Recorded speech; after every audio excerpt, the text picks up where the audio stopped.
Hello guys, कैसे हैं आप सब। आशा करता हूँ आप सब स्वस्थ होंगे, खुश होंगे, मस्त होंगे और मेरा यूट्यूब चैनल भी देख रहे होंगे।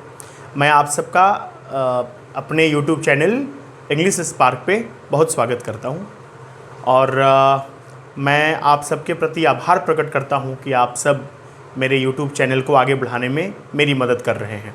आइए इस वीडियो के माध्यम से मैं आपको फ्यूचर परफेक्ट टेंस के बारे में बताने जा रहा हूँ। सबसे पहले हम यह जानें कि फ्यूचर परफेक्ट टेंस को पहचानने के क्या नियम हैं। तो जिस हिंदी वाक्य के क्रिया के अंत में चुकेगा, चुकेगी, चुकेंगे या चुका होगा, चुकी होगी, चुके होंगे आदि लगा रहे, उस हिंदी वाक्य को हम लोग फ्यूचर परफेक्ट टेंस के रूप में जानते हैं। और एक बात मैं आपको और बता दूं कि फ्यूचर परफेक्ट टेंस और इसके बाद वाला फ्यूचर परफेक्ट कॉन्टिन्यूअस टेंस का बहुत कम यूज है, रेयर यूज है। तो ये भी लगभग ना के बराबर प्रयोग में आता है, लेकिन चूंकि हम लोगों को पढ़ना है, जानना है, सीखना है इसके बारे में, इसीलिए मैं इस वीडियो को बनाया हूँ। आइए, तो जैसे सबसे पहले हम लोग देखेंगे इसमें एफर्मेटिव सेंटेंस। तो एफर्मेटिव सेंटेंस में देखिए, मैं आम खा चुकूंगा, इस तरह का कोई सेंटेंस प्रयोग में ना आता नहीं है। तो मैं इसीलिए कह रहा था कि इस टेंस का प्रयोग हम लोग जनरली आम भाषा में, बोलचाल की भाषा में ना के बराबर करते हैं। फिर भी चूंकि रूल है, पढ़ना है तो पढ़ना है। मैं आम खा चुकूंगा, तुम उसकी मदद कर चुकोगे, इस तरह का। तो कैसे बनाएंगे? Subject plus will have plus V3 plus object, verb का थर्ड फॉर्म। हम लोग परफेक्ट में वर्ब का थर्ड फॉर्म में लगाते हैं, चाहे वो प्रेजेंट का हो, पास्ट का हो कि फ्यूचर का हो। तो बनाएंगे मैं आम खा चुकूंगा, मैं सब्जेक्ट हो गया, I will have eaten a mango, very simple. आगे देखिए, तुम उसकी मदद कर चुकोगे, you will have helped her, simple. आगे देखिए नेगेटिव सेंटेंस, नकारात्मक वाक्य, वे लोग क्रिकेट नहीं खेल चुकेंगे, आप खाना नहीं बना चुके होंगे, चुकेंगे भी और चुके होंगे, इस तरह का जो भी रहता है वो फ्यूचर परफेक्ट टेंस में हम बनाते हैं। तो subject plus will not have, subject plus will, यहां देखना है, will not have, will not have, subject plus will not have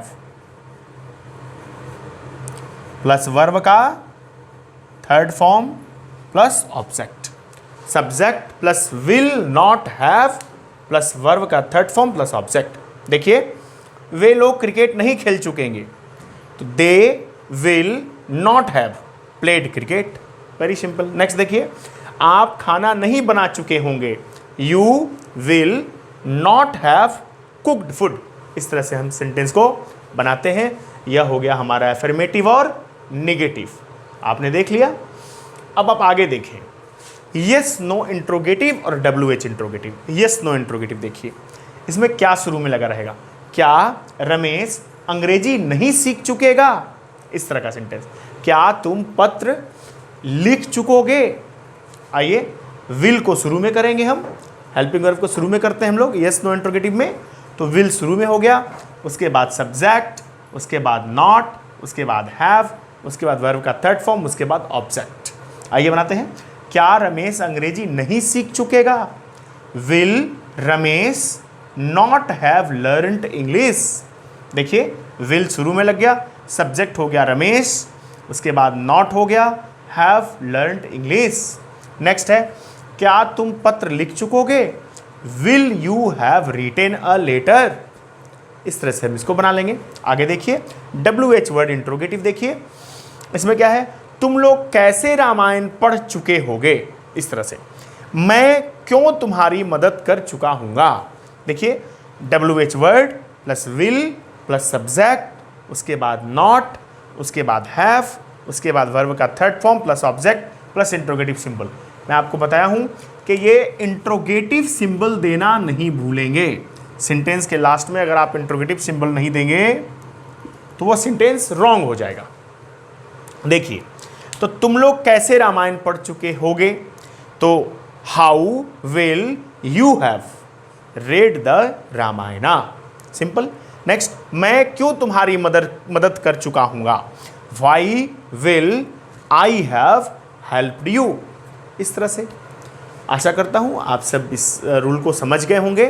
future perfect tense के सेंटेंस को अब आप बना लेंगे, उसका इंग्लिश ट्रांसलेशन आप बना पाएंगे।